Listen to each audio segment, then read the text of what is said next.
For thousands of years, the world has searched for the answer to one of history's greatest mysteries. Who really built the pyramids? Was it an army of slaves? Or beings from another world? Or people whose names history tried to hide? More than 4,500 years ago, in the heart of the Egyptian desert, these massive stone giants rose from the sand. They were more than just tombs. They were the ultimate masterpieces of a powerful empire's knowledge, engineering, and ambition. Today we uncover the truth.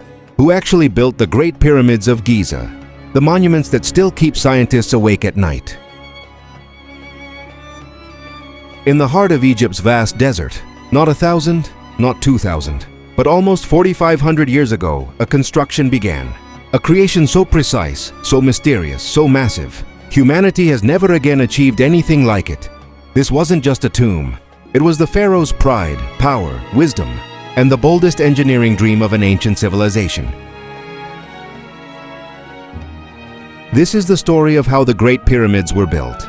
On the throne of Egypt sits the mighty pharaoh Khufu. He knows that one day death will take him to the afterlife, Duat. So while still alive, he makes a royal declaration. Pharaoh, I want a tomb, powerful enough to survive time itself. Something that tells the future world, I was a son of Egypt. To fulfill this dream, he needs the greatest architect in the kingdom. His name, Heminu, a brilliant visionary engineer. Heminu, my king, we will build something that lasts not thousands, but millions of years. A popular myth says slaves built the pyramids, but the truth is, this was a massive state-organized workforce, filled with skilled and paid laborers. Around 20,000, 30,000 workers, including stone cutters, carpenters, architects, rope makers, boatmen, mathematicians, doctors, food suppliers. A special workers' city was built just for them, the workers' village. It had a huge kitchens, bread ovens, a medical center, rest houses, and a system to contact families. Workers proudly said, "We are not building for the pharaoh. We are building history." Each pyramid stone weighed 2 to 15 tons, as if ripped from the heart of a mountain. How were the stones cut? Copper chisels, dolerite hammerstones, wooden levers, heating rock with fire to make cracks. For days and nights, workers carved enormous blocks out of the quarry. Transportation. The blocks were placed on wooden sledges. Workers dragged them across the sand and poured water along the path to reduce friction.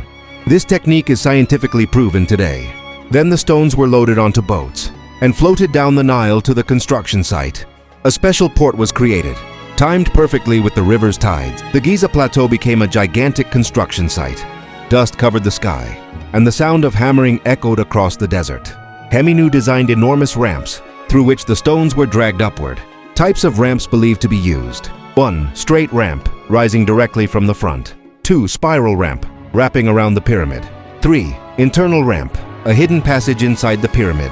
Historians still debate which one was actually used. But one fact is clear. This was one of the greatest engineering challenges in human history. The pyramid is not just stacked stones. It is perfect mathematics. All 4 sides align almost perfectly with north, south, east, and west. How? Star observation. Egyptian astronomers watched the night sky, measuring the positions of stars like Sirius and Polaris. They used the heavens to determine directions. Precision of measurement. Each side is off by only 2 to 3 centimeters. Angle of 51.5 degrees, achieved 4,500 years ago. Proof that Egyptians were expert scientists and master builders. Most people think the pyramid is empty inside, but the interior is a complex maze of structures. Inside, Grand Gallery, a tall, narrow 26-foot-high passage. Queen's Chamber, though never used. King's Chamber, built with massive red granite blocks. Tiny ventilation shafts. Hidden tunnels. Relieving chambers to distribute weight.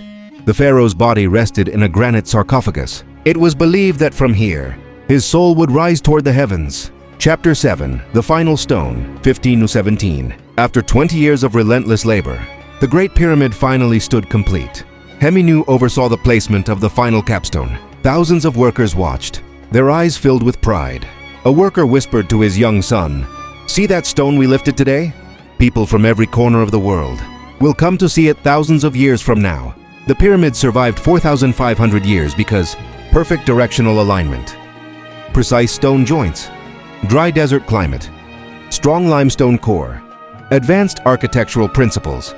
That is why the pyramid remains one of the strongest structures ever built. Even today, when the sun sets over the sands of Giza, the shadow of the pyramid stretches long across the earth.